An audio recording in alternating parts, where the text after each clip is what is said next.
की आराधना किसको कहते हैं? कोई कहता है कि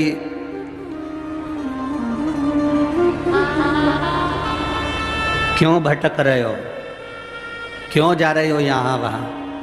हम कहते हैं तुम भटको भी मत, कहीं मत जाओ।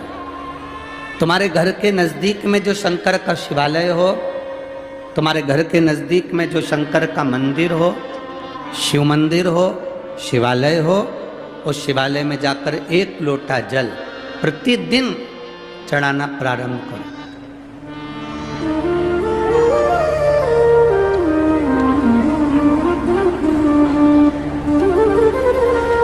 जो प्रतिदिन भगवान शंकर के मंदिर में एक लोटा जल समर्पित करता है, उसका हाथ महादेव पकड़ लेता है, फिर ऐसे ही नहीं छोड़ता, उसको मंजिल तक पहुंचाकर छोड़ता है।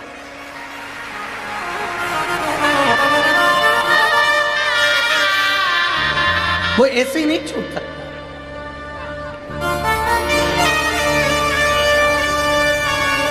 आपने अगर उस पर भरोसा करा है,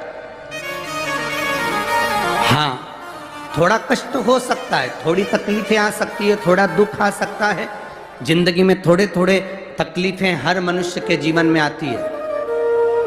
कोई संत, कोई साधु, कोई गुरु, कोई ब्राह्मण, कोई बहुत बहुत बड़ा महाराज भी अगर तुमको कह दे कि उसकी जिंदगी में दुख नहीं है, तो समझ लेना कि झूठ बोल रहा।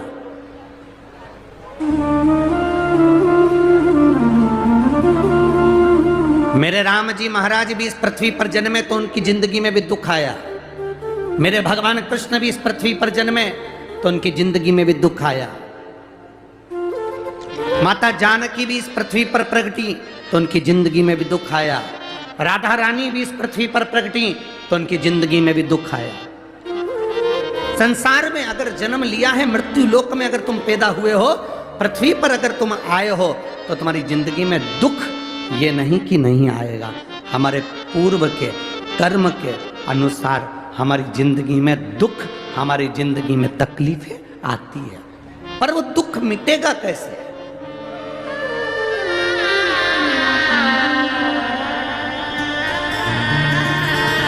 राम जी का दुख कैसे मिटा था? राम पथ गमन में जहां जहां चलकर देखो, चलो आपके पास में है पंचवटी, आपके पास में नासिक लगा हुआ है, पंचवटी लगी हुई। ये कथा 19 तारीख को पूर्ण हो जाएगी। 21 तारीख को नासिक में माता गोदावरी के तट पर पंचवटी में 5 दिवसीय कार्तिक महीने में कथा लोगों को श्रवण करने के लिए भक्तों को मिल जाएगी। आपके नजदीक में लगी है पंचवटी, चलो जाओ। जितने राम जी महाराज अयोध्या से लंका तक गए, उसके बीच में जितने राम जी के मंदिर नहीं है, उससे अधिक शंकर जी के मंदिर हैं। उसका कारण केवल एक है, राम जी जहां रुकते थे वहां शंकर भगवान के शिवलिंग की स्थापना करते थे, पूजन करते थे, और वहां से फिर आगे बढ़ते थे, फिर आगे बढ़ते थे, फिर आगे बढ़ते थे। बिना शंकर की आराधना के, बिना शंकर भगवान को एक लोटा जल चढ़ाए बिना मेरे राम जी महाराज आगे बढ़ते ही नहीं थे। भगवान कृष्ण के जीवन का चरित्र उठाकर देखो। मेरे ठाकुर जी का नियम था, एक लोटा जल चढ़ाए बिना कृष्ण आगे बढ़ते नहीं थे। श्री दशरथ जी महाराज के जीवन चरित्र को उठाकर देखिए। सूर्य नारायण भगवान को जल और शंकर भगवान को जल चढ़ाए बिना दशरथ जी महाराज आगे बढ़ते नहीं थे। श्री जनक जी महाराज के चरित्र को उठाकर देखिए। एक लोटा जल चढ़ाए बिना जनक जी महाराज अपनी सभा में नहीं जाते थे।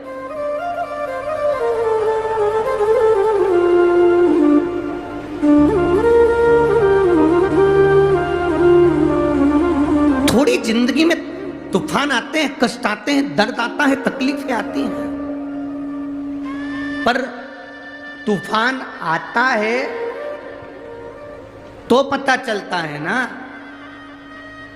कि मजबूती कितनी है। अभी पता चला, चला कि नहीं चला? अरे बोलो तो जम के। पता चला ना कि मजबूती कितनी है। ये हवा चलती है, तूफान आता है, तब पता चलता है मजबूती कितनी है। उसी तरह दूसरे धर्म के लोग तुम्हें डिगाने के लिए आगे बढ़ते हैं, पर तुम्हारे भीतर का सनातन धर्म दिखा देता है कि मजबूती कितनी।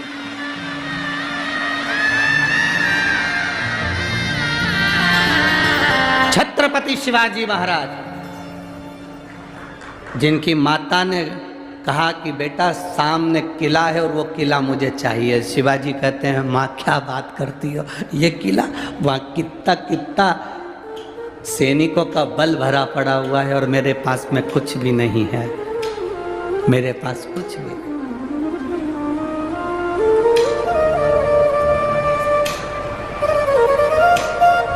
जीजाबाई के शब्द जब श्रवण किए, छत्रपति शिवाजी महाराज को छत्रपति का संबोधन स्वयं उनकी माता ने दिया है, स्वयं उनकी माता ने।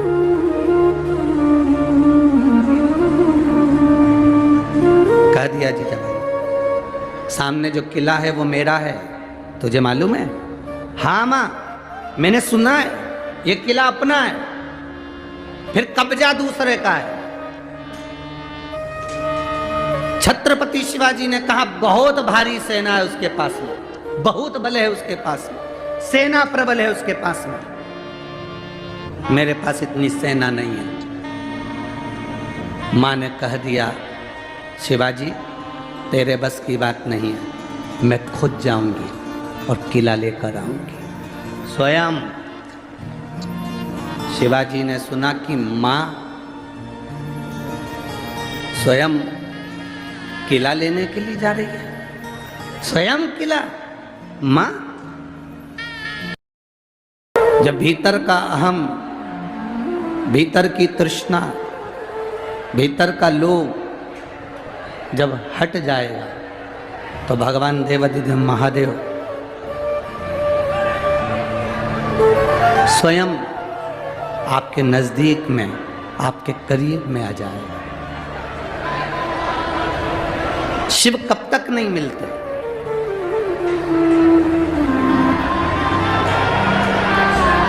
शिव कब तक नहीं मिलेंगे? शिव महापुराण की कथा कहती है बाबा देवाधिदेव महादेव कब तक नहीं मिलते।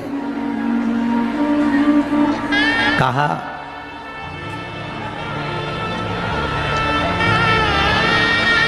एक धोबी कपड़े को कब तक रगड़ता है? जब तक उसमें कोई दाग दिखता रहता है। जब तक उसमें कोई दाग नजर आएगा, जब तक उसमें कोई दाग दिखेगा, तब तक धोबी कपड़े को घिसता रहेगा, धोता रहेगा।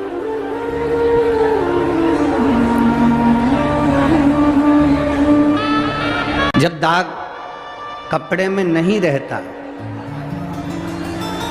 जब कपड़े में से दाग हट जाता है, दाग निकल जाता है, तब धोबी कपड़े को घिसना बंद कर देता है। शिव महापुराण की कथा कहती है, शिव कथा कहती है कि भगवान देवाधिदेव महादेव, भगवान शंकर कब तक नहीं मिलते? तो कहा जब तक हमारे अंदर क्रोध, अहंकार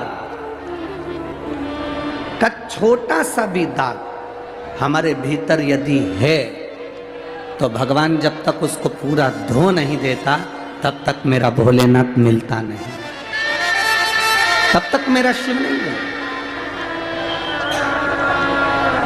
जैसे धोबी कपड़े को धोता है, दाग रहा है, जब तक दाग समाप्त नहीं होता तब तक वो धोता रहता है, धोता रहता है। उस पर पाउडर लगाएगा, साबुन लगाएगा, गर्म पानी में डालेगा, खंगालेगा, घिसेगा, मलेगा, उसका दाग मिट जाएगा तो वो फिर घिसना छोड़ देगा,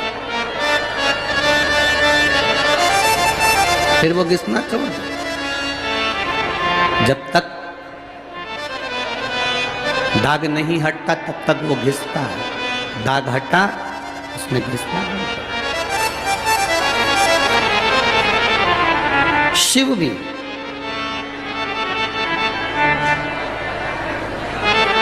जब तक आप भीतर अहंकार भरा हुआ है, थोड़ी सी तृष्णा भरी हुई है, थोड़ा सा क्रोध भरा हुआ है, थोड़ा सा अहम भरा हुआ है, वो घिसेगा।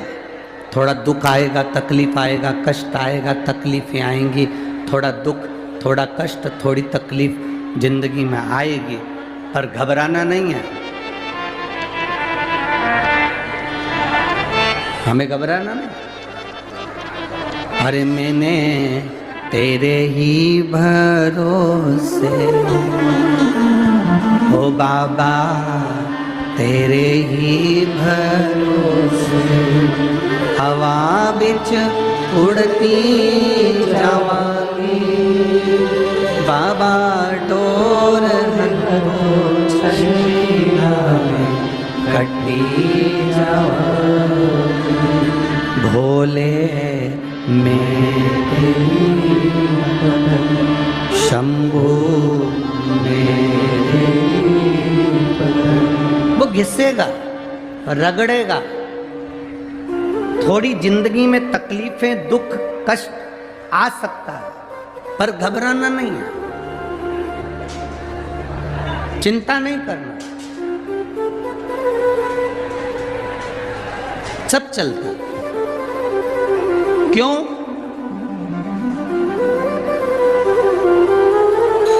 आप लोगों ने गाय चराने वाले को देखा है कभी?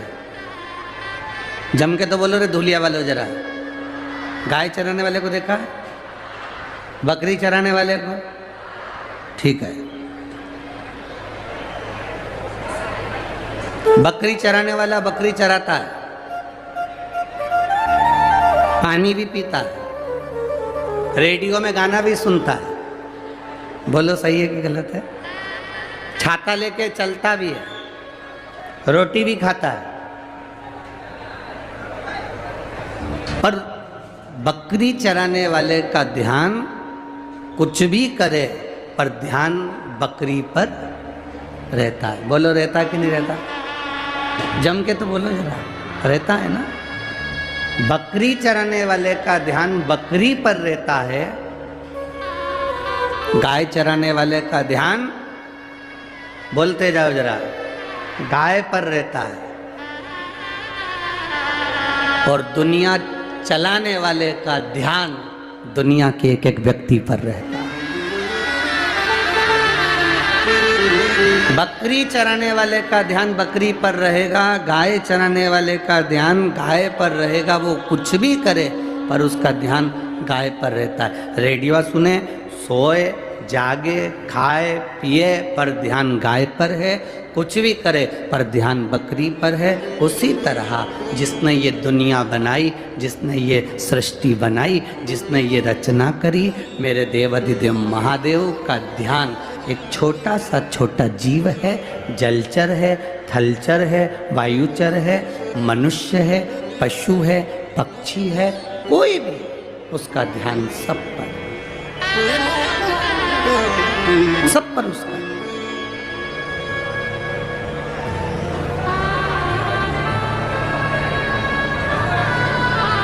ऐसा कोई नहीं जिसपे मेरे भोलेनाथ जी का ध्यान नहीं। पशुपतिनाथ का व्रत करती हैं माताएं तो भगवान से कह देती हैं, हम बड़े दुखी, हमने एक बार व्रत कर लिया तो हमारी सुनता क्यों नहीं, तेरी कृपा दृष्टि हम पर होती क्यों नहीं। भोलेनाथ जी कहते, जी घबरा मती, धोबी कपड़े को धोता है, जब तक उसका दाग ना चले जाए तब तक साबुन लगाता है, तब तक गर्म पानी में निकालता है, खगालता है, कूटता है, पीटता है, कपड़ा साफ हो जाता है, फिर धोबी उसको नहीं धोता। भगवान कहते हैं, तूने एक बार पशुपति व्रत करा, काम नहीं हुआ, चिंता मत कर, थोड़ा सा दाग रह गया होगा, वो और धुल जान दे, फिर वापिस कर, नहीं हुआ काम फिर वापिस कर, बाबा सुनेगा जरूर। एक लोटा जल देवाधिदेव महादेव को जो चढ़ाता है, थोड़ा समय लग सकता है, पर मेरा देवाधिदेव महादेव खाली नहीं छोड़ते, भंडार भरते जरूर। जब अपना कोई पैसा अटक जाता है, कोई कार्य अटक जाता है, कोई फाइल अटक जाती है, कोई काम नहीं होता, तो 5 जगह पर जल चढ़ाना प्रारंभ कर देते। पहला, ये शिवलिंग जलाधारी, बीच में अशोक सुंदरी का स्थान, 5 जगह पर हम जल चढ़ाना प्रारंभ कर देते हैं जब कोई काम अटकता। पहला गणेश जी के स्थान, दूसरा षडानंद कार्तिकेय का स्थान, तीसरे नंबर पर अशोक सुंदरी का स्थान, चौथे नंबर पर जलाधारी के चारों तरफ और 5वां शिवलिंग का स्थान। जब हम यहाँ से जल चढ़ाना चालू करते हैं, फिर जल को यहाँ चढ़ाते हैं, फिर मध्य चढ़ाते हैं, फिर जलाधारी पर चढ़ाते हैं, उसके बाद शिवलिंग पर हम जल चढ़ाते हैं और धीरे धीरे जल चढ़ाकर अपनी जब कामना कहते हैं, कितना भी कहीं पर भी पैसा अगर अटका होता है, 3-4 महीना अगर लगातार रोज जल चढ़ा है तो बाबा रास्ता खोज ही देता है, वो आता ही। चाहे कोई कंपनी में अटक गया, कोई कहीं अटक गया, या कोई फाइल अटक गई, या कोई कार्य अटक गया, तो बाबा सुनता है, निकालता